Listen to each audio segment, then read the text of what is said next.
a 37-year-old boss who decided he was in love with me and wrote me like a 10-page letter about how he was going to kidnap me and move me to Utah and we're going to get married. And it was okay because his uncle had done the same thing. And like, it just like the strangest things happen in my life. Like I can't even, there's story after story about times where people tried to attack me. In junior high, I got jumped by boys and girls, put into the hospital, had my head stomped, actually turtled up. I remembered my brother telling me, if anybody ever jumps you, you got to turtle up, cover your head and your neck if they're coming from behind, right? So if you can't turn around and get up and get away, cover your head and your neck. And that saved me massively in that fight, jumping, whatever it was. Except for when the girl yanked my head by my hair sideways and it turned me on my back. And the last thing I remember seeing was this boy's Timberland boot stomping my face and my head, and I was knocked out into the hospital. Hello and welcome back to the Still Rolling podcast. I'm Matthew Montgomery. Today I'm joined by someone with a powerful story and a deep passion for this art. Becca McLean is a brown belt and coach with Ares Jiu Jitsu, and her heart is fully invested in teaching women and children. She's used this art to heal from trauma, rebuild her life, and create a place of strength and community for the next generation. She's real and honest and wide open, and she brings an authenticity that I think that our listeners will connect with immediately.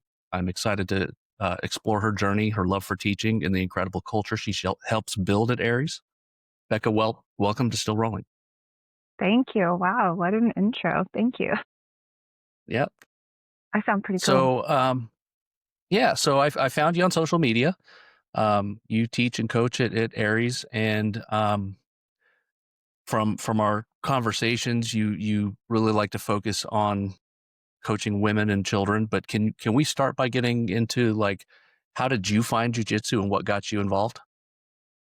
Oh yeah. So my kids, I told you I have 4 kids, and when my older 2, who are now adults, 22 and 19, when they were young, they started training. And I knew about jujitsu. So actually, I guess we backed it up, right? Jujitsu was introduced to me in my life by my older brother, who is 5 years older than me. And he trained actually under Sister Gracie. I think late 90, early 2000. I was a teenager. And I remember it was just like schools were far few and in between, and you had to drive, and competition was like really far away. And so he was a white belt who wanted to compete, and I would just like follow him along, come up every now and then and watch him train, and I would, watch him compete, and I loved it, and I wanted to do it. I was told no, and I wasn't allowed to train. That was not for girls. That was, violence and all the things, and we actually had to like sneak these like VHS of The Ultimate Fighter, and all of these old, fight promotions that just like weren't out like they are now. Obviously, we didn't have YouTube, and we had to sneak it so that my mom didn't know because it was just like too violent, and I shouldn't be watching that. But I had a heart for it, and I really wanted to do it. And I actually remember my first submission was in my brother's living room, and he taught me a knee bar. And I almost broke his knee. Okay. I don't know what I was doing. I was a teenage girl, and he's like, just do this and this. To this day, his favorite submission, even though he doesn't train anymore. And I heard him, so I stopped. And then when my kids were 5 and 7, I decided that I would put them into martial arts, and that this would be the one that I would put them in with my brother's guidance. He helped me pick a school, and I got them started. And that was really where my journey began. I was pregnant with my 13-year-old daughter at the time. And I just, I watched and I watched, and I would get on the mat every now and then as a mom. There wasn't a lot of upper belts at the school we were at. The professor at the time would say, hey, can the parents just come and just like block the kids so they don't bump each other, and I was always in there doing that and loved it. So when my daughter went to junior high and decided she wanted to wrestle in the 6th grade, she was like, I don't want to do this anymore. I want to wrestle. And I was like, all right, well, I'm going to take your spot. And this is so different, right? Because 10 years ago, it was like, oh, I'm going to take your spot in this school. Like, I'm going to be the student now. It's so silly to think about it. But yeah, I took her spot, in the school. And I was one of very few females, and I was just so thankful for the opportunity and willing to just learn and go home every day crying in the car by myself. Have That was you really, been at Ares the whole time? I have not actually. So I was at a smaller school when I started, and it's a local school in this area. And a lot of, I would say also, I met my current professor at that school. So he was also a student there at the time. He opened his own school. And so I've had quite a journey. I feel like sometimes you need to find where, and I tell people this all the time when they come into the academy, and I'm like, okay, you have a trial, let's set up your trial. And they're like, oh, okay, like sign up right now. And I'm like, hey, try class, and like go to everywhere, try them, and you'll see where, your people are and where you feel like you fit and you learn well, and everything resonates, and people are supporting you. And that's really where you should be. And I'm very honest even um, with that, right? Where I'm like, I'm not going to tell you to come and sign up first day. And I don't know if this is what you want or if this is good for you. I think that the situation has to be good for you. So I'm very fortunate that I found my friend and the owner of Aries, and that all the years later we trained together as lower belts, and then all the years later he became my professor. So very fortunate. It's awesome. So what do you tell or what do you say to hesitant like sideline parents? Those are my besties now. Like, I'm getting all of the women on the mat, the moms. I mean, not all of them, but a lot of them watch me, and I say it in front of all the kids. I don't take excuses. I'm just not that coach. There's no excuse. I started when I was 32. I watched my kids train just like you're training right now, and I say it out loud, and I make all these announcements. He said in my introduction, very honest. I'm very honest and upfront and out loud about things, right? And I feel like jujitsu has taught me that, given me this confidence to know that I can use my voice. And I love that. And so I do. And part of what I do is when I announce things in classes to the kids, I look at the parents. I even have the kids like look at the parents when we're going to play a game and say, okay, look at mommy and daddy and say, would you come play with me? And they do. It's the cutest moment. All the kids, the parents get, they know, so they come and they play. So Sure. it's interactive where the parents get on the mat. And then before you know it, they hear my story and they're like, okay, I'm going to try class. Okay, I love it. Okay, I'm in. Like, so that's really, I just try to lead by example. And how do you think that training helps shape your academy's culture? How do I think training helped to shape our culture? I think that we Like are, family training. we're very family oriented. And I think that it helps to strengthen, right? That it can help to strengthen. Jiu-jitsu can help to strengthen whatever a goal it is that you have in life. Like, if you want to be better at business, like, you can become better at business because of all of the disciplines, right? If you're getting up and you're doing something and you're striving for that thing, it can't help but to pour over into your life. Um, so honestly, for me, in every single way, I've seen jujitsu help me, not just on the mat, but in real life. That's the platform that I teach from, and that's what I encourage people for. So it can strengthen the family bond, it can strengthen the relationship, it can reveal to you things about yourself and humble you.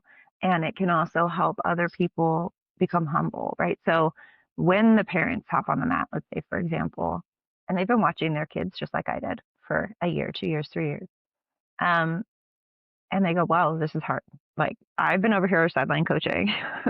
That was me. I'm sideline coaching. Okay. And I've never trained a day in my life, and I do it. And this is incredibly hard. Like, you don't know how difficult jujitsu is until you do it.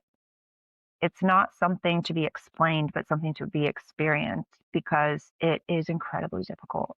And to see 3, 4, 5 year olds, 10-year-olds out here doing this every single day and overcoming every obstacle, and it shaping the way that they behave at school, having parents come and say, the teacher is telling me they're doing better at school. Like, those are the wins and things that I really want to hear. And that, I think, is what helps to strengthen that family bond, because, things are going on at school and things going on at home, and how do we communicate that?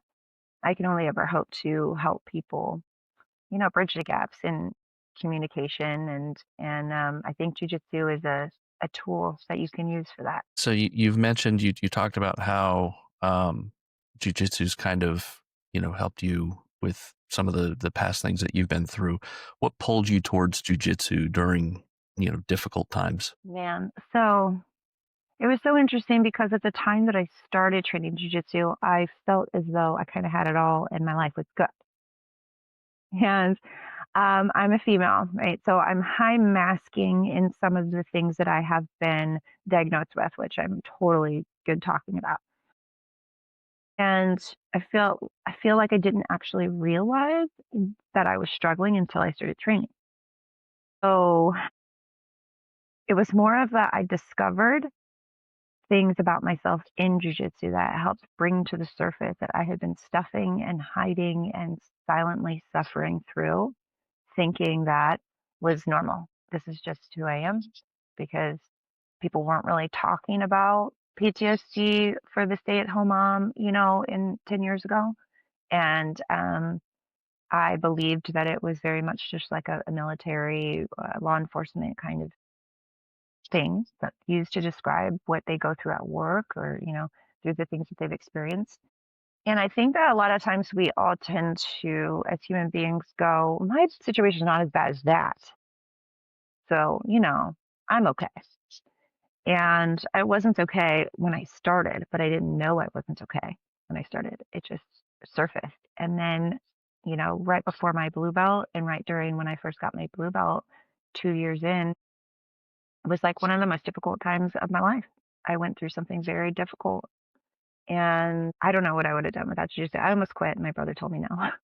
um, but it was definitely one of those things that I didn't know I needed. And also, help to provide answers as to why I behaved the way that I did, the choices that I was making at the time, the breakdowns, the emotions that I didn't understand. So, yeah, I think I don't know if that answers your question, but yeah. Yeah, yeah, absolutely. A lot of people that have dealt with trauma and PTS, and um, they find jujitsu to be cathartic. We talk about it, almost most episodes. We talk about the mental benefits that we get out of jujitsu. Um, and I'll also say that you're absolutely right that veterans don't have a corner on the market in post traumatic stress. You can experience post traumatic stress from car accident or any sort of childhood trauma or domestic trauma or other um and I'm happy to hear whatever you're willing to share about that, because I think it's relevant, and I think that um especially if there are women listening, or who find this because you're on the show. You're actually the first woman I've had on the show. Really? And Oh, yeah, and frankly, I've been like, I need to have female perspective, because um I think women should train. But me telling a woman that should train uh is never going to be anywhere in the same universe as um effective as a woman telling another woman she should train and that it's safe and it's good for you and da da da da da, because for obvious reasons. So um tell me about why do you think that women should train, or tie it to PTS, whichever direction you want to go. yeah. So in classes, I'll say a lot, and I'll give kind of both answers. So first, in classes, I would say to anybody who's just kind of like coming in and wondering what this is all about, or even when I'm teaching the kids and the women, I say often, like, Brazilian Jiu Jitsu is going to be one of the best forms of self defense, in my personal opinion, as somebody who has had to defend themselves and has trained in other martial arts. This is going to be one of the best forms of martial arts that you can find to teach you real self protection in like real time, because when you're having to grapple somebody bigger, stronger, sweaty, gross, smelly, sorry guys, but when that's the situation, you really have to put that fight or flight to test, and you really have to see what you're about and what's going to happen and what muscle memory is going to take over and what's going to come out. Are you going to get away? Like, and I always tell people to have like have bite-sized wins and celebrate them. Like, my win is that that big 200-pound man didn't choke me and I got up to my feet, or I backed away and I used like a butt scoot kind of, technical stand or something. Like, that's a huge win. And I think that in terms of winning in jujitsu, I think what sport has done is made it that if I can't tap everybody in the room, that means this doesn't work and it's not for me and it's not good and I'm not good at it. And I'm weak and whatever. But it's not it. That's not it. It teaches you that against an untrained person, no matter how strong they are, you have a fighting chance. And that is probably one of the biggest things that healed me. Like that, even when I say it, it gives me goosebumps. That is one of the biggest things that healed me, that helped me to heal, that really opened my eyes to what I had going on and how powerful this thing could be for me. And it changed everything. When I started celebrating the smaller wins, and I wish I could say that was something I did as a white belt and a blue belt when I first started. It wasn't. I destroyed myself mentally during those belts. I didn't win. I suck. I got to stop. I'm not good at this. I went through all of those things and cried every day.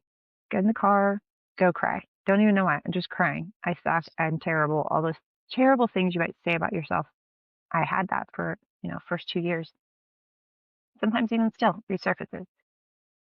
So that's one thing, is that I think that this is one of the best ways that you can really test yourself to see what would happen if some big guy does attack me, or small guy, whoever. What if somebody attacks me?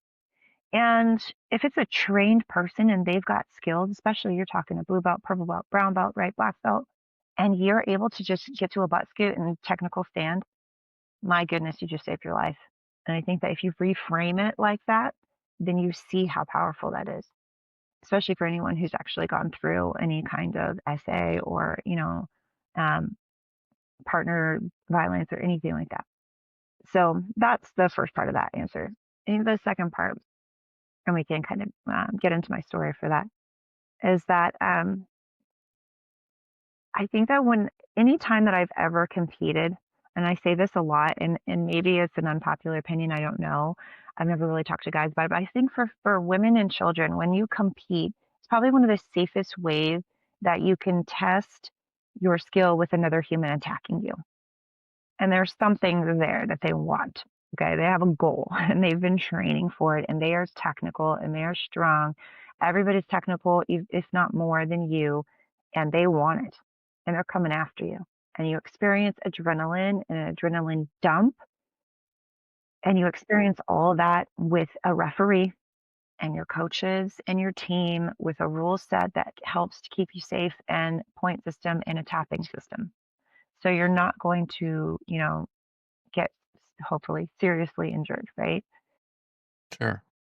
So with that being said, if there are people listening who have never experienced any type of violent crime or violent attack, I think that can be helpful, right? People ask me all the time, well, have you ever really been hit? Go in my comment section. It's wild. Anybody, have you ever been hit by a man? Because I don't think that will work. And have you ever been body slammed? Have you ever been, somebody asked me yesterday on live, have you been punched in the stomach though? Yes, actually. Yeah. Yeah. Yeah. And not in Yeah. I think, jujitsu, right? right. Real life. You know, I think you're dead on the competing aspect, because how many times in a Tuesday evening class are you going to tell your students, hey, I want you guys all need to go 100% on each other? That doesn't happen unless it's a comp class. You're going to roll live, but you're also not asking people to go at a competition pace or a real life pace, right? There's effort, but there's levels to that. So I think you're right, and I think that that tracks even for men, whether we've been in fights or not. That competition energy is the closest energy that you're going to get to something real life. And safely, as safely as possible. Mm-hmm. And some people still get injured, badly injured even, So that's one part of it. I think for me personally, this is where then I'll get into my story. I always like to give forewarning that, if anybody could be watching potential triggers, um, it's a real thing. And sometimes it's difficult to hear someone else's story, but a lot of times I find that it's actually very healing to hear another person's story because you realize you're not alone. And so I know I'm not alone because I've been telling this story for, over a decade now. But to anyone who's listening, watching, I'm not special in a way that it's just me. Like, oh, you can do that because you're some kind of superhero, or you can do that because you're just a really strong person, or you're just special. I'm not. I am a regular woman, a regular human being, a regular mama, and I have been through horrific things. And so I tell these things because I know I'm not alone in that. A lot of people have been through some tough stuff, some really bad things. So I grew up actually with, let me start here. It was December of 1982. And I was born to kind of like an unorthodox family, right? Where my mom had already been married and had three daughters, and then met my father, who was considerably older, and and he was like the savior. He saved her. She was pregnant at the time that they met, and he married her, and she was young. And then they had me. Well, they had my older sister who's 3 years older than me, and then they had me. So I'm the baby of six kids, and we're a blended family. And we moved very quickly from California. I think when my mom was pregnant, very quickly from California to a different state, and we're secluded in a different state. And then very quickly after I was born, moved again to another state where we lived kind of rural for some of that time. And then some of that time we lived, nearby a church where my biological father was very heavily involved. I would say he's not, he was not a ordained minister or anything like that, but he was very heavily involved within the church. So growing up, um, my first 5 years are probably some of the most traumatic. Within the first 5 years of my life, I had already been going through um, like SA. I had already gone through a lot of violence, domestic abuse and sexual abuse before I could speak. So what that does to brain development, right? When you're talking about like someone's brain developing now, I have, as an adult, just recently diagnosed with adult ADHD symptoms, which I can't be fully diagnosed for because there's no way to test on did I have attention when I was 5, 6, 7? Well, I don't know, because I had been so badly abused before I could even speak. So what that does to your voice then, you have no voice, you have no boundaries, you have no concept of saying no, you have no concept of anything that could protect you. And you have no other adult in your life or parent who is protecting you. And we were able to get away before my fifth birthday, somewhere around before my fifth birthday. And then the abuse just continued. It was just like a free for all of whoever could come into your life was, then again abused when I was around, 7, 8 by another person within the church we were in California. When we moved away from Texas when I was about 4, moved to California. We were living, couch surfing, living in living rooms of family members. We were, bouncing around on Section 8 housing, government assistance, government cheese, like food stamps, all of it. And so there were people who were like, hey, I'll help you out. Hey, we'll give you donations. Hey, we'll help you. And this is not everyone's story, but I would say from my personal story, primarily that came from, the whatever religious organization my mom had been attached to at the time. It was just one after another of abuses. And for me in particular, there were a couple of common themes in my life. One, I remember for as young as I could remember, even strangers would stop my mom and say, "She's so beautiful," and want to give me gifts. And my mom would welcome that. Oh yeah. They would give $1. They would give me candy. They would give me toys. They would get like just random people from work or wherever, church. People wanted to be around me and they wanted to compliment, and then and then a lot of times they wanted to give free help. And this is what now, as an instructor, I'm like, red flag, red flag. That's a red flag Yeah. there, you know. But we didn't know about that. There was no concept of boundaries, and my mom had come from trauma, and this is generational. This is like trauma from trauma from trauma. And it's born over and over until you have someone who's willing to say, no, we're not doing it like that, and break that cycle and take accountability and get some healing and get some resources if you don't have it. So unfortunately, my mom didn't have those tools. And, I don't hate her for it. I'm not upset with her about it. It's just that I suffered a lot under it, you know. Didn't tell anybody about a lot of the abuses that took place. And there was a female that babysat us, and I was the one she chose, and she groomed and did bad things to. And so I grew up. By the time I'm a preteen, teenager, I'm like, there's something wrong with me. Like, I'm a problem. The way I look is a problem. My body is a problem. And grew up with terrible, eating disorders and body dysmorphia and self-hatred and self-loathing, and didn't have a voice. I didn't express it to anybody. I didn't tell anybody about it. Who was I going to tell? No one was really safe, you know. And so when I was a teen, my safest person was my brother, and he was training, he was doing all these cool things. He was training in judo and taekwondo and jiu-jitsu and all these things that I wanted to do so much. So I really looked up to that.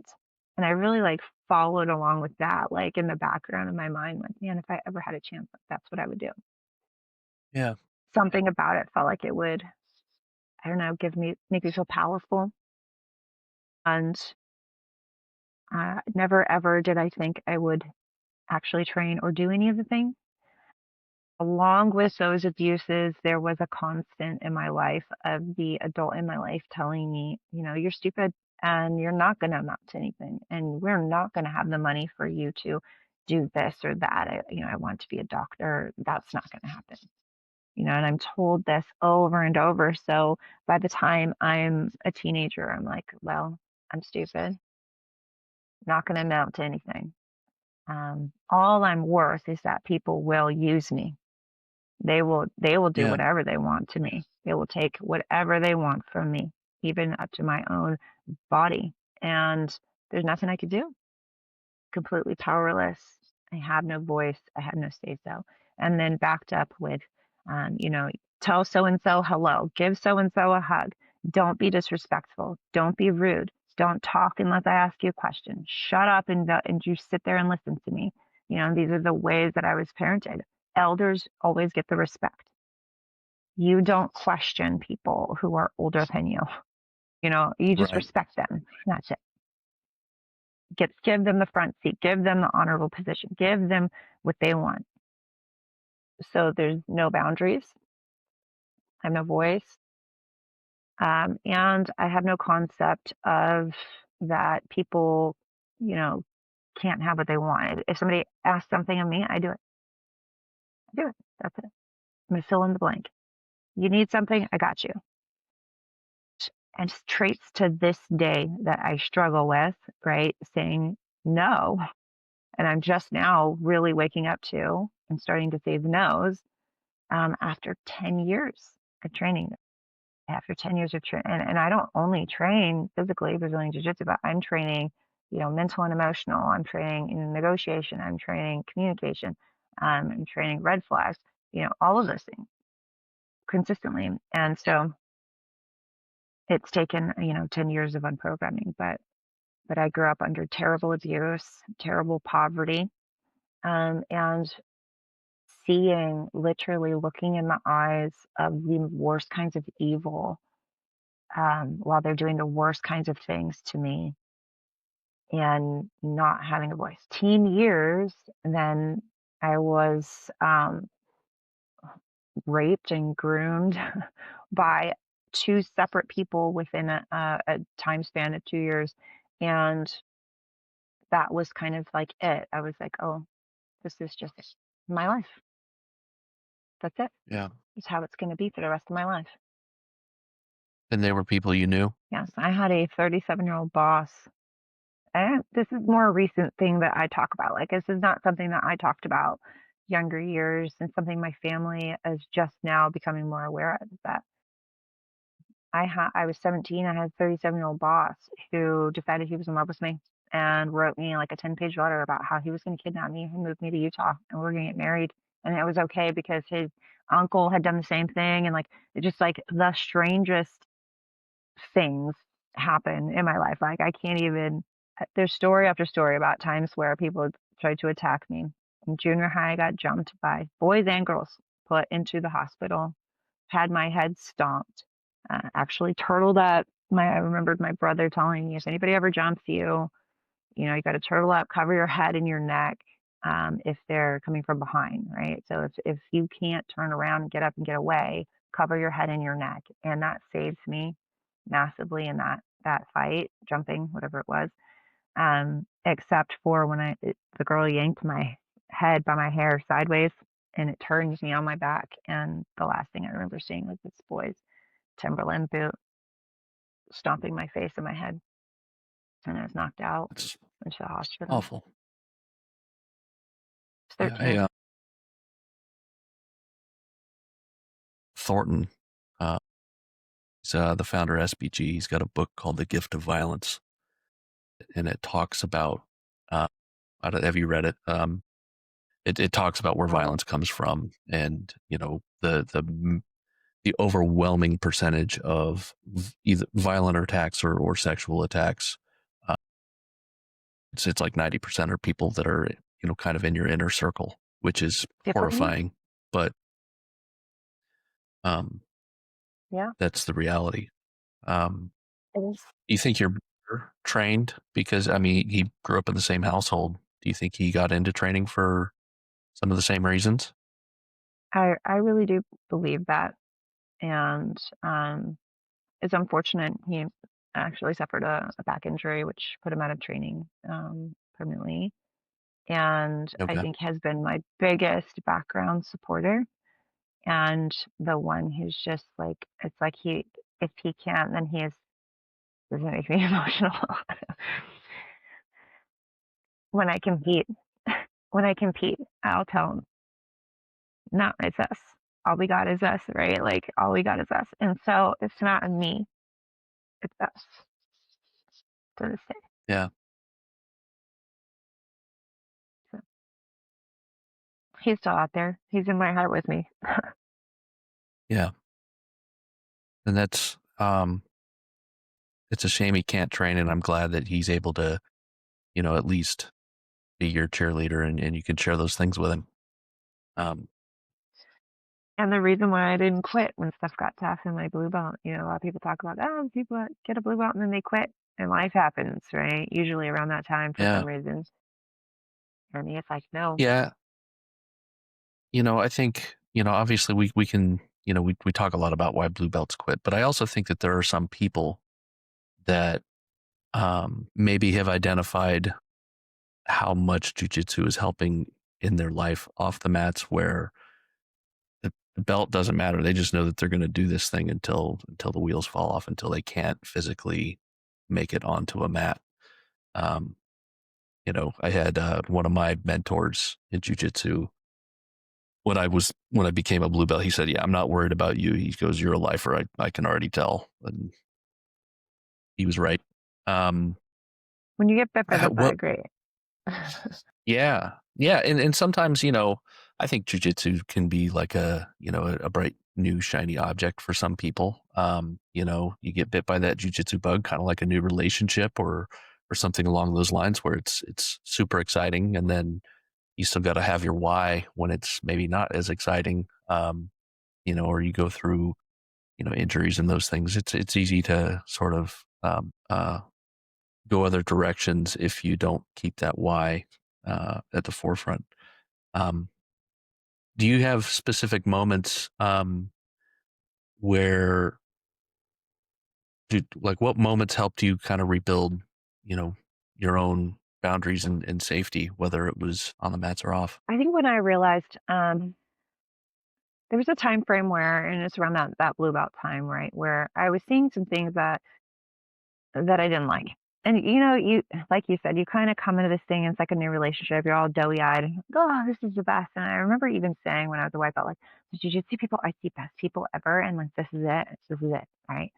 And then kind of going through some stuff a few years later, and I had to ask myself that question. So funny, the exact question was that I looked at myself in the mirror after I had lost Fight to Win, and I was a new blue belt, and I was staring in a mirror at the Hyatt Regency in Sacramento in the bathroom, and I was crying, and I was down on myself, and I was like, if you never win and you never get belted, are you going to do this?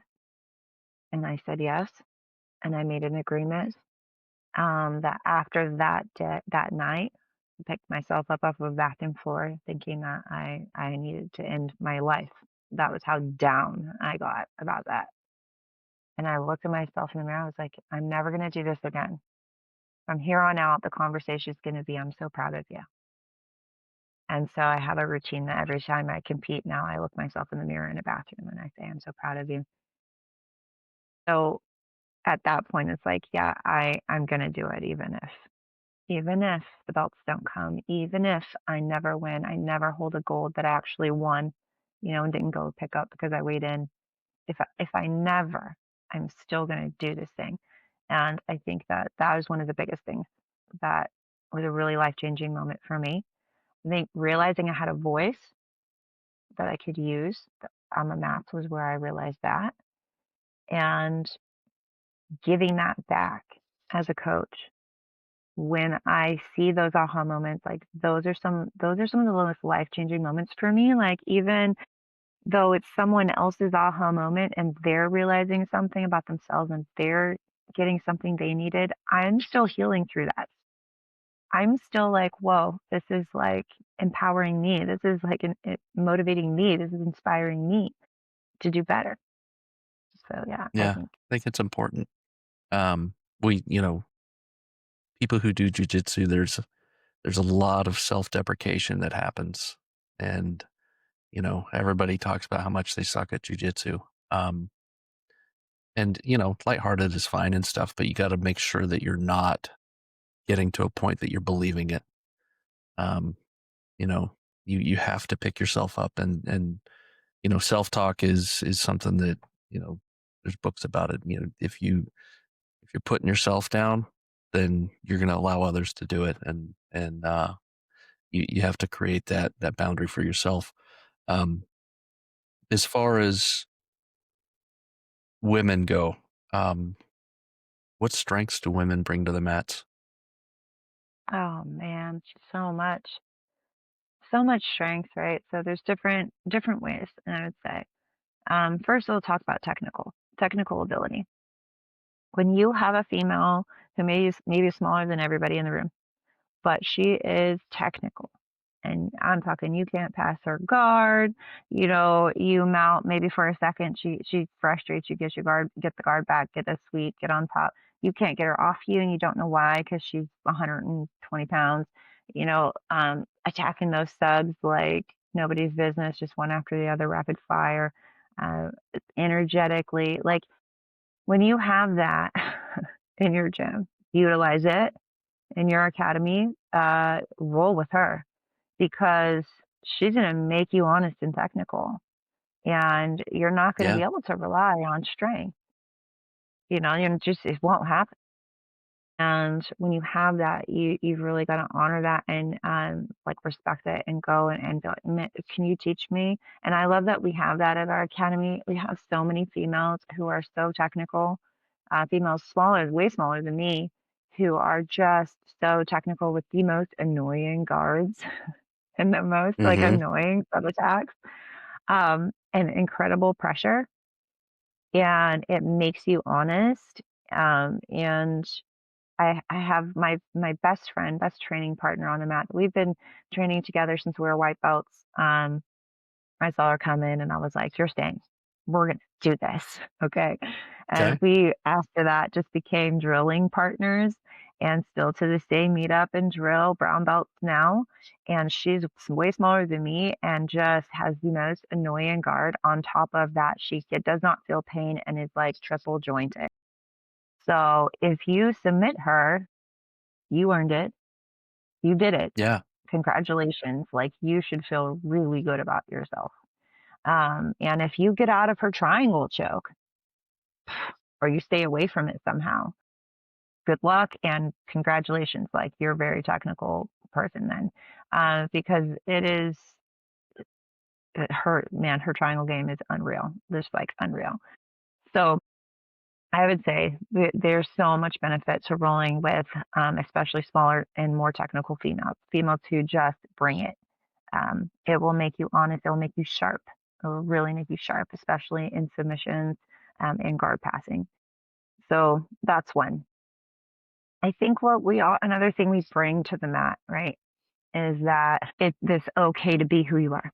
That it is okay for you to show up authentically as who you are and not have to be you don't have to fit in a box. You don't have to look or appear to be like anything. Like you can just be super duper feminine or you can be a tomboy or you can just be it doesn't really matter, right? We put on the gi, especially in gi jiu-jitsu. It's why I prefer and I love gi jiu-jitsu. You put on the gi and it just doesn't matter. And now we're rolling. And now we're going to see what you're about because now it's the technique that's going to speak, right? And I think that women on the mat just give that extra like, yeah, I can be whoever I am and show up just like this. I Hmm. can be a mom. I can be a daughter. I can be a wife. I can be all of those things. And also, I can be a badass and I can teach you. Right. I love that. Women can absolutely be badasses. It was something that probably changed a lot of my perspective on, what women are really capable from a physical standpoint. Um, I'm a large guy. I'm what we call a high calorie grappler. I've always been in the ultra heavy division. And uh, every time it happens, if I either get swept or subbed by a female, I laugh in a good way. Like, you know, it's like there's the magic of jujitsu because if you were to line me up on the street with somebody that didn't know anything about jujitsu, somebody would probably bet a house on me to be able to beat, this smaller female. Um, but there are some female killers out there, and I like watching the female divisions because you guys are so technical, and you And guys you scrappy. have I love that. mobility. Yeah, yeah, the technical, but the scrappy, the mobility that you guys have in your hips, and that goes into the guard Oh, retention and everything you're talking about. It's jujitsu that I'm not personally capable of. Um, it's fun to watch. It's good stuff. Um, so what how do you empower the new female jujitsu student? you know, um, I get I get told and asked. So I'm told sometimes, "Oh, you're so empowering," and I'm asked sometimes, how can you or what advice would you give or what empowerment, empowering advice would you give?"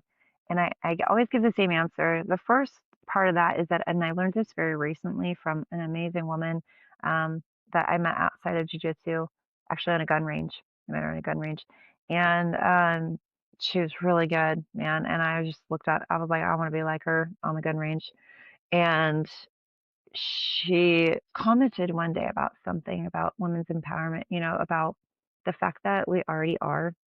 And I kind of took this from her. So I have to give her shout out and her props for it because it changed my view. Because up until that point, and this was probably about a year and a half ago, I was like, okay, yeah, women's empowerment. I'm helping to empower other women. But as it stands now, after I read her comment, I think I resonate more with the fact that, like, I can't empower anyone. I can't. You own your power. You are, in fact, powerful, and nobody can give that to you. It's something you have. It is something you already are. It's your choice if you choose to show up as that and turn that on. And you can be inspired by other women and other people, even other men. I'm inspired by men every day. I feel empowered. That my power is turned on because I resonate with something that they said or did. Um, but I can't empower anyone. I'm not that powerful for me to make you powerful. No, you're already powerful, and I'm powerful. And when we show up as that, that's the real. I think the real thing is that you can inspire for someone to flip the switch and turn it on and use it. And I think that that is what I love about jujitsu, giving me a platform where I can do that for people. I love that. I think I what don't know you if that just answers your described question. is reminding people that in telling people that you can't empower them, that it has to come from them and they have it in them. That's empowerment. I mean, that's literally what you're doing. And when it clicks, you know, we have a student. She's recently gotten her blue belt, and um, rolling with her, there was a day where she was just really hesitant in what she was doing. And I said, hey, I said, you know this stuff. Like I know that you know this stuff because I've seen you do it. Go do it. And then the next time we rolled, man, it was like a different person. It was like all of a sudden she just took off and she was so much better. And we're talking about the difference of like, maybe a week. So it wasn't like, she trained a ton. It was just deciding that she does have the ability and um, the knowledge and the technical where of it all to go and do jujitsu. Um, and I She think flipped the that she's switch growing on, much faster now. Yeah, that's all it It's is. amazing. And And I love it, male or I think female. sometimes we Go wait. ahead. I think sometimes we wait for like permission. I remember a couple of guys doing something very similar for me. A couple specific. One of them is one of my professors, John, and he was like, "Be mean. What are you doing?" And I'm like, "Well, people are gonna not like me. People called me a mat bully and said some pretty bad things about me at one point in my training, and I really took that to heart. And I was like, I'm just gonna be very gentle with everyone." And he's like, "Be mean to me," and I was like, "Oh, well, are you going to be mad at me? Are you never going to roll with me again? Are you going to complain about me?" Like that's where my brain went. And he was like, "No, do it. You mean, so that was one. And then another, when I was in my purple belt, I said this in my video on TikTok where I'm like, okay, in my purple belt, I cared way too much about becoming a brown belt. I don't know what it was that I spent a long time in my purple belt and I felt insecure. And I remember one of my friends who was a brown belt at the time, he's a black belt now, and he looked at me one day and he's like, "Why do you keep asking me what you should be doing? What do you want to do? And do it." And I was like, I don't know. I felt like I needed permission. I felt like I needed approval, a stamp of approval from someone to prove that like I was worthy enough to just do the thing. And it's like, no, go do it. And it flipped the Yeah. switch. It did. It's interesting that you talk about being worried about being a mat bully and those things because in my brain, I've always associated that with being a big, heavy, strong guy. Um, you know, I created really bad muscle memory and habits, trying to not be heavy, so that people would come and roll with the large guy. Um, you know, and,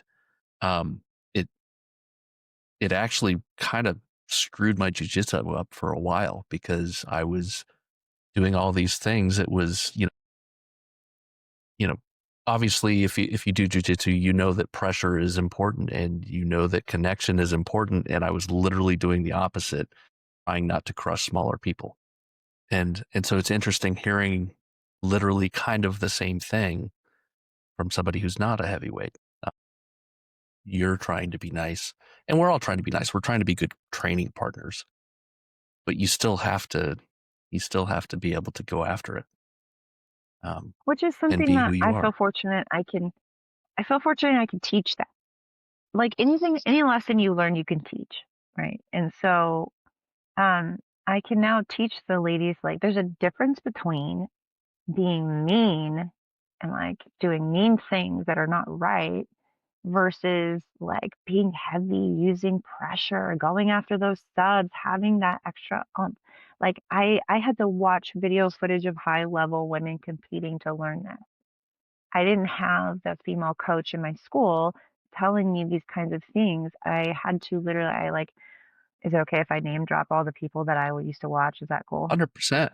Absolutely. Oh You my name drop goodness. and gym drop Kinsey whoever you want. Dern was Mackenzie Dern was my girl. I had to Yeah. YouTube, just like Google and watch her tenacity. I love her tenacity, and you see it still to this day in the UFC, and it's like, go, like, get after it, and she just the attitude, all of it, Yeah. Yerzy and, Michelle Nicoletti, and, like, just so many women from back then, like, 10 years ago who are competing IBJJF at high level all the time, now have gone to one championship in UFC, and all of them gone on, Bia, and, like, just so many women. Now it's Fionn Davies. I love watching Fionn. The tenacity to say, "No, I want this thing and I'm gonna get it." Like, I am relentless. And so now when I coach these, I'm like, "Be relentless." When we're running drill and you're looking for an armbar, you're gonna relentlessly look for that armbar. You're trying to pass guard, you better be relentless when you pass that guard. You better go. Let's go. We don't have time to just sit here and kind of think about it, second guess. Like, we gotta go. And, I had to search that out and watch video after video. When I say I've been training 10 years, it's interesting. Me and my friend, she just got her black belt. She's been training 13 years, and she got her black belt in October. And we have this thing in common where we're like, okay, I can't count time that I wasn't on the mat. We're so specific. Like, I'm not going to say I've been training for 10 years and I wasn't training. So you'll hear, like, I won't count time that I was training, but I wasn't a student under a black belt. I won't count any of it.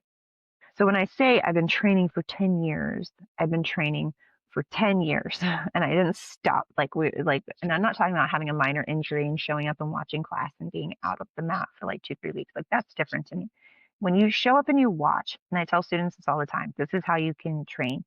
Watch, take note, research video footage, just think about it, meditate on it, close your eyes and visualize that. And then also the physical aspect, drilling, even if you can't roll, being present in class, even if you can't do that, watching competition, even if you can't compete, all of those things equal to Yeah. training and hours, right? So she and I, and my other friend who's a brown belt as well, when we drill, we don't like show up and hang out. Like, we're not talking. Don't talk to me about anything unless it's about the drill and how I did it wrong and we're going to do it better. And we drill 150 reps each of whatever the thing is. And we correct each other. And I have not met a lot of people that train like it. I've not met a lot of people who show up that way. And so when I say the 10 years, I'm like, that's how the level of training, right? And so when I say I watched a video, it's not like for pleasure, like leisure. Like, I'm studying. How did she grip? And I'm going to write that down. I'm going to take a screenshot. I'm going to drill it in my closed session with my bestie, and we're going to go after it.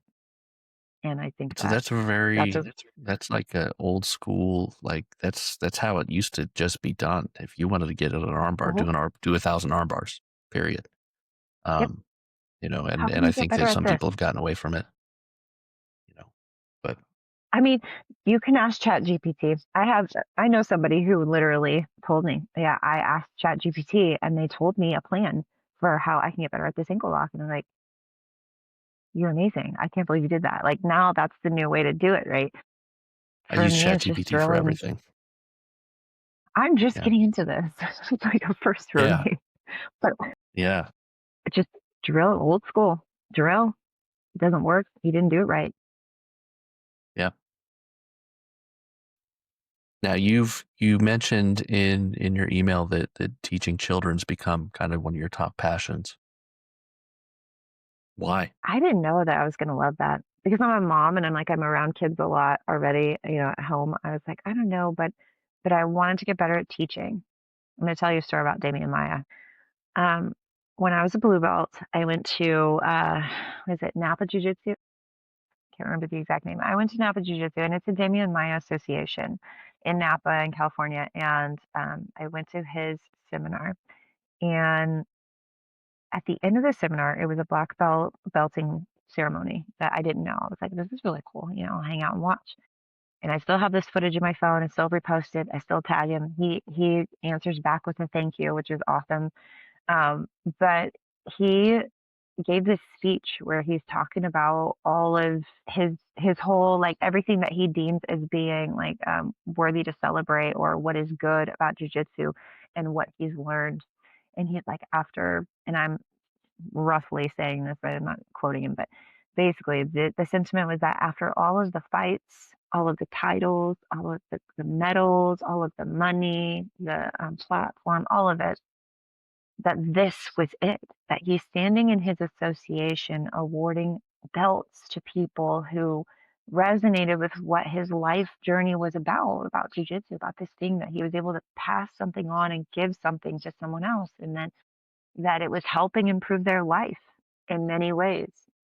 It hit me right then. I was like, I'm gonna be a professor one day. Like that's what this is for me. That's why I'm gonna keep going. That's what I want. So when I was a purple belt and I started helping at our school at Ares with the kids classes, I had already been at a different school and helped a little bit with kids classes, but mainly my focus was always just women, women, women. But when I was a purple belt and I started helping at Ares with the kids classes, I was assisting the black belt at the time, and I learned a lot, and I realized that there was so much I didn't know, so many tiny technical details. The kids will keep you honest and they'll say, how did you do that? Wait, I missed it. Hey, do it again. Like, that doesn't make sense to me. And they ask all these deep questions, which a lot of people maybe think a child wouldn't, but they do. All the way from 3 years to 16 years, I'm telling you, they ask some of the best questions I've ever heard, and they're not afraid to ask the question. That's how they learn. And so Yeah. then as an instructor, I have to stop and say, huh, okay, how did I do that? Hold on. It's something I do naturally that I didn't realize I did naturally. And so now I have to explain and break down the technique that I do so naturally. It's actually 20 moves. It's not, one thing. They are not Yeah. going to see it like that. I have to break it down piece by piece by piece. And then it becomes one move when you understand it, when it is muscle memory.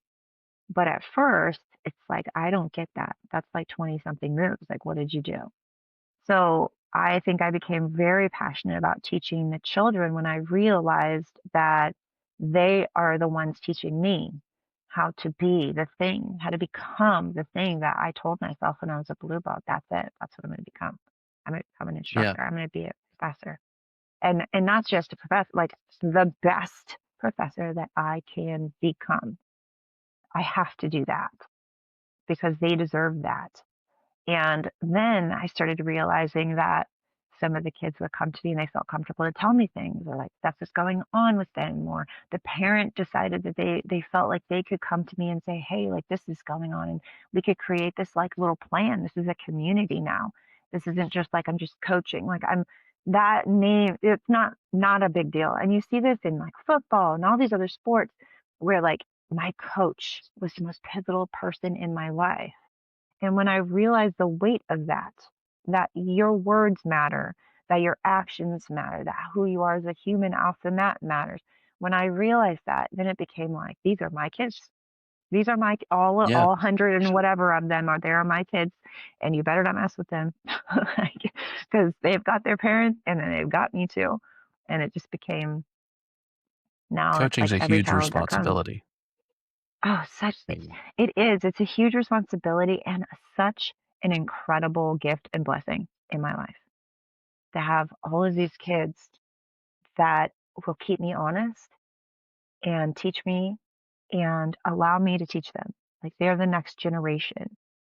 And I just feel like if you don't have something to pass on, then what do you have? It stops with you. What do you have?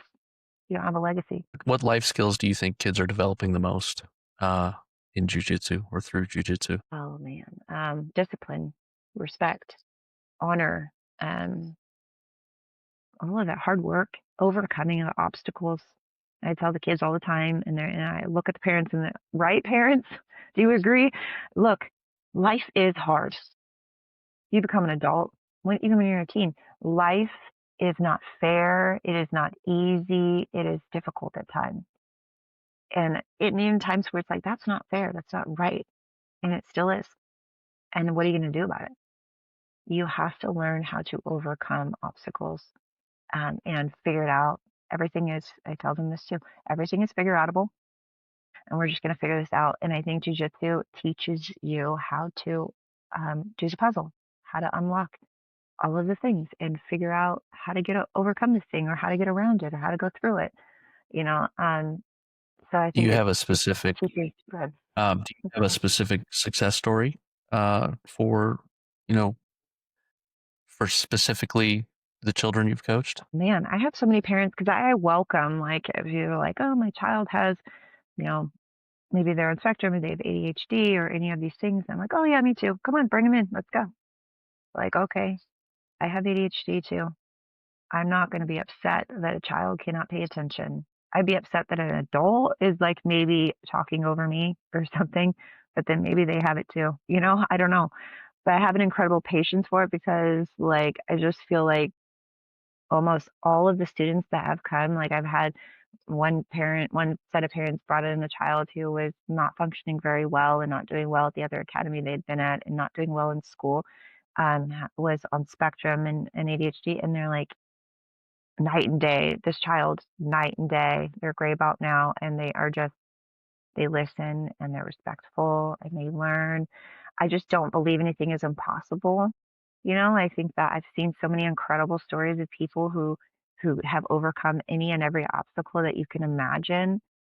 So, anyways, I have children who have come to me and say that they, had to use jujitsu, had to use their words and didn't have to fight somebody, or had to use jujitsu to get safe because some bully picked on them, or, something. I've had parents come to me and thank me that, their child talks now. Like, we've had kids that don't want to talk to anybody, or they can't, or maybe they don't feel safe, and then all of a sudden they're the biggest talker in the world. We had a student who, like, would literally shake and not talk to anybody. And now all these years later, and they continued their training in that, they overcame that thing. Talks and has a wonderful, fabulous social life, and is an incredible teen who is successful at other sports as well as jujitsu, who has won in competitions and just done incredible things with their journey up to the time that, they're 15, 16 years of life. So I have seen, yeah, just person after person that has been like, this has changed my kid's life, hands down. Yeah. Confidence, all of it. Um, how does Aries support you as a coach? You mentioned that you're close with your professor and you guys are building a good culture, but what specifically about Aries? Um, you know, as an association, I'll start there. I believe that leadership trickles down, right? It comes from the top and it goes down. I believe that as an association, Q and Milton and Samir, like, just have built something pretty incredible already. And then we have all these other black belts that I also look up to, Paul Nava and Kenny Kim, and just incredible black belts that do incredible things with the platform that they've been given and with their students in their schools. And, you know, my professor is no exception to that. He's incredible and he gives to the community, and he honors when his students want to step up and coach and teach and learn that, because it's a skill. It's a separate skill. Coaching and teaching is not the same as just training or competing. They're different skills. And so he um, honors that and calls it basically like a school that is a coaching school. So we want to teach and develop other people to be successful in coaching and teaching and pass that on. And he gives back to students and military and law enforcement, like, just, and his own students in ways that, like, I've never heard of or seen in any other school. I probably just because I haven't heard of it, but um, he has an incredibly big heart, and I think wants to see people succeed. So he has been one of the bigger supporters that I've had on this journey, and he's wanted to see me succeed on the mat and help me to do that. He's wanted to see me succeed in competition. And while I haven't won that gold, right, that big title, still I have had so many wins because of his guidance and his feedback and his willingness to sit with just me and work with me on things, and he does that Yeah. with all of his students. So I think that it's just contagious, like when you have a leader who leads and wants everyone to succeed, they do. It gives a freedom to arrive, to show up and arrive and be the person that you are and be supported in that. That's really cool because sometimes, it's not like that. Sometimes you have to go away and find your own academy and, move far away and start your own thing. Hmm. And he just very much wants for his students to feel like they can be successful. So I think that's very cool. I think that that's critical. You hit the nail on the head that it starts at the top. And then I think Mhm. it probably has some kind of like a boomerang effect as well. So like you're building a good culture, that culture kind of grows there, and then that culture is going to give back to that professor who's leading the right way. Um, Mhm. and you're close to getting your black belt. I saw that you have what we call in my academy the oh shit stripe. You have that fourth stripe on your brown belt, so it's This is coming. how It's wonderful. real. I have to tell you about that because like I had never expected stripes anyway. And but my professor gave me my first stripe on my brown belt, and then some time passed and we were doing kids belt promotions. I want to say this was a year ago. And he had the kids help promote me. Like there's 100 kids there, maybe Yeah. 80. And we combined the youngers with the olders and put them in one promotion on a Saturday. And I'm up there, we're giving all the kids stuff, and he comes up and he's like, "Oh, I gotta give stripes to coaches." He gave a coach a stripe, and then he's like, "Okay, you guys," and I have a video on my Instagram and stuff. He asked the kids to vote how many stripes I should get. And they're all like, 3, 4, 5. Like, Yeah. they're all like sounded like ridiculous numbers of striping, and I was like, "Whoa." And he's like, we're gonna give her all of her stripes. And I was just like, whoa, like this heavy moment, right? Where all the kids are cheering and yelling, and like it was such a beautiful moment. Like that's kind of the heart of who he is, I think, as a professor and as a leader. He knew that would be meaningful to me that my kids were there when that happened. Yeah. So yeah, Well, and the way that they did it is it created something, you mentioned on your Instagram story, but you're probably going to remember that when you're 80. yeah, yeah. So as far as you've been very open during this episode, and during these conversations. This is the first actual conversation I've had with you. Um, what how has being open and uh, I'll say in some ways painfully honest. How has that helped you? And how has that shaped you on the mat? Um, that it gave me my voice. I took my power back. When I realized, and it was on the mat, when I realized there was actually something going on I didn't agree with, an old me would just sit there and just, okay, or walk away. Um, and I spoke up, and I wasn't liked for that. I wasn't a favorite. Okay. Like people don't tend to like when you say that's wrong, and I don't want to be a part of that. They don't like it. You're not popular. People say they like honesty and accountability. Yeah, and I get that. Like a lot of people also say they're very humble and they don't care what color their belt is. A lot of people say a lot of things, but when it comes down to it, can you take that? And I think that because for a small time I was in law enforcement, and I was met with that every day where it's this expectation, like, I'm going to tell you to your face what's going on. Like, if I don't like this, then you better change it. And, you show up this way and you're like, oh, okay. Yep. That's what we're going to do. I got it down to buttoning my shirt and tucking in and shining it, like boots, all of it. Right. So for me, that I loved that because it's in your face, it's honest. And there's something inside of me that cannot stand when I know people are saying something about me and not to me because I can handle it. I Yeah. respect you enough and love you enough to say it to your face. And I have always received that as a good thing. And I want the feedback, I welcome it. It's not that I can just say what I want, it's that it keeps me accountable, it keeps me honest, like, if I can say it to you, then you can come to me and say, "Hey, but what about this?" Like, "I don't this wasn't right or that wasn't right," and I'm like, "Man, you're right. I have to change that. I have to work on that," and I love that.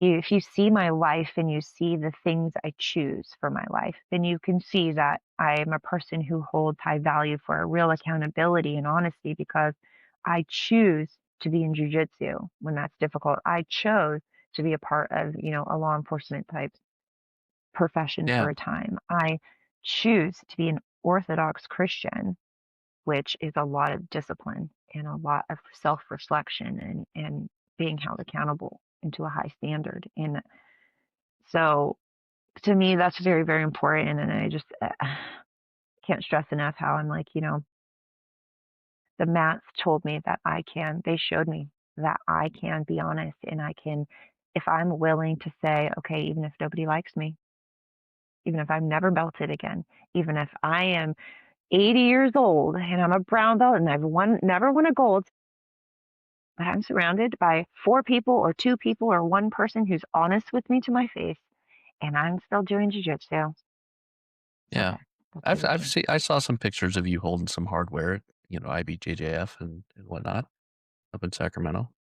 So I guess it dawned on me. Are you full time at Aries, or what do you do professionally? So, yeah, I was at a county correctional facility as a correctional officer, and then my when I had my baby, he actually had what's called a bruit, where he stopped breathing, and he's 4 now. But when that happened, it made me really think hard about like being gone for 12 to 14, 16 hours a day, you know, 45 minutes away from home. I don't want to leave him with people I don't know. I went to my professor and I was like, "Hey, I need some part-time work. What can I do?"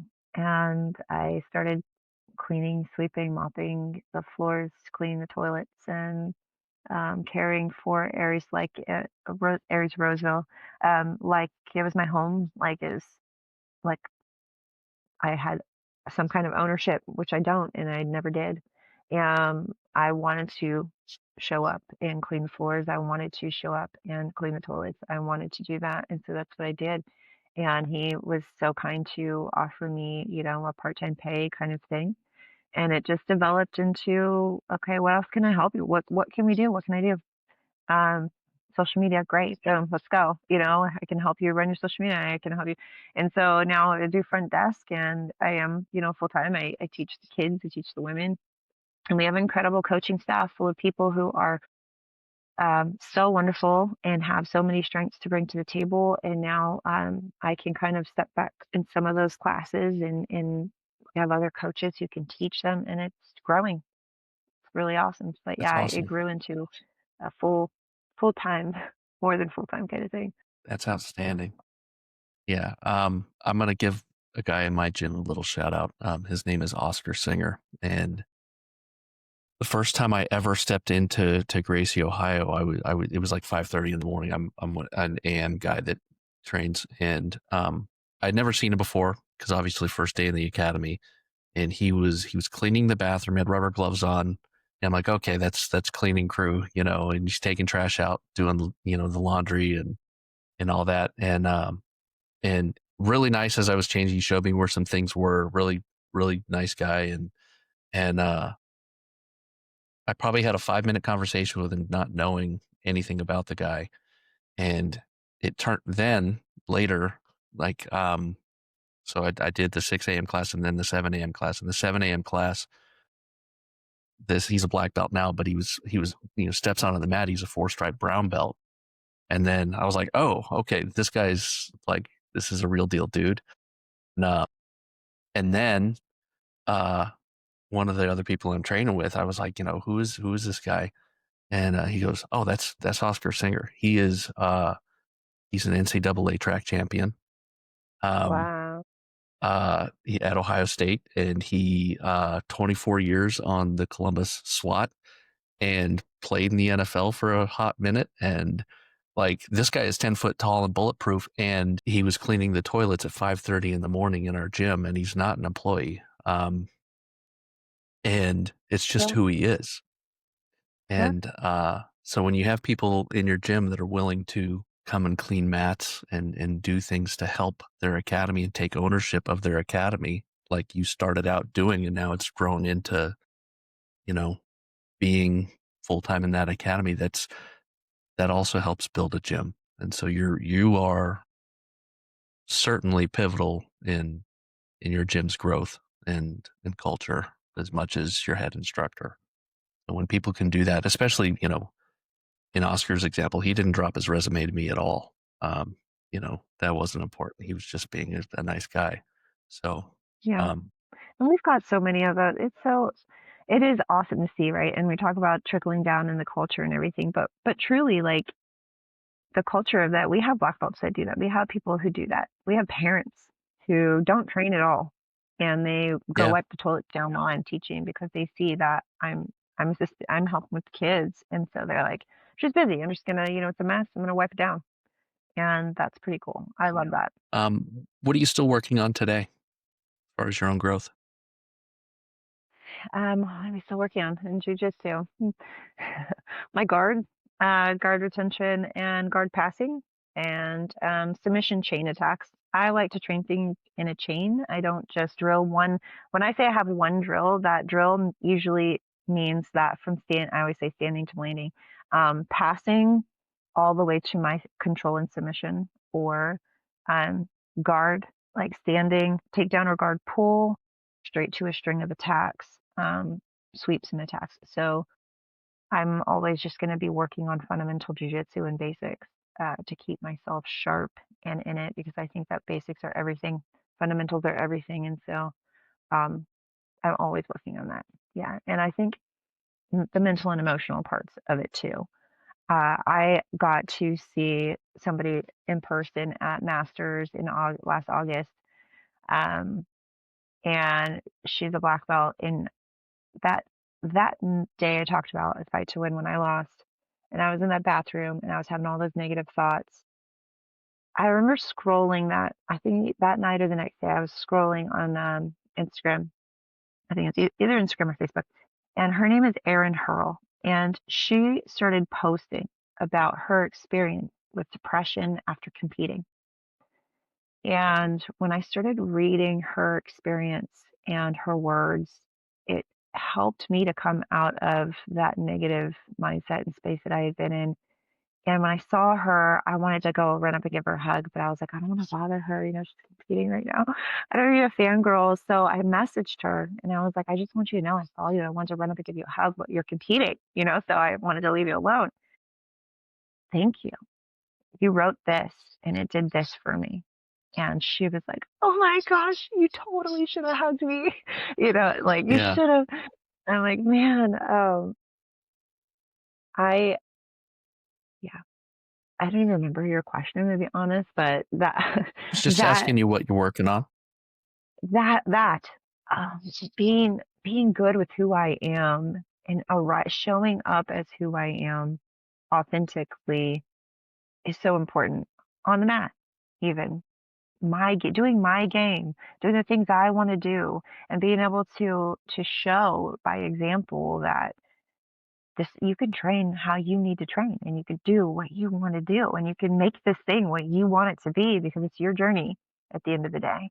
It took me 10 years to understand that, and so I'm still working on that. I'm still working on my mental and emotional, like, being able to be good to myself, being able to champion myself, and be proud of all of the wins, no matter how big or small. So I'm still working on that too. Well, Becca, it's getting to be about that time to wrap up this episode. Um, I can't thank you enough for coming on, especially, being I think you were the perfect guest to have as far as being the first female guest on my silly little podcast. Um, because I do think that number one, females and women are in the minority on the mats in most gyms, if not every gym. Um, and so getting a guest like you who specifically has focused on the female jujitsu athlete, um, I think that that was an important thing, and so I'm glad that came across your social media and got you on here because you've been a perfect guest to talk about those things.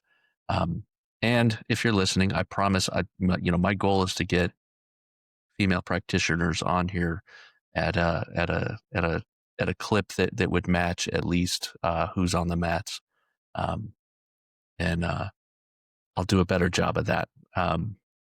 I think that because there's some women in my gym that they'll come on and we've talked to them. I don't roll with a lot of women, just a lot of times, and it has to do with the size difference.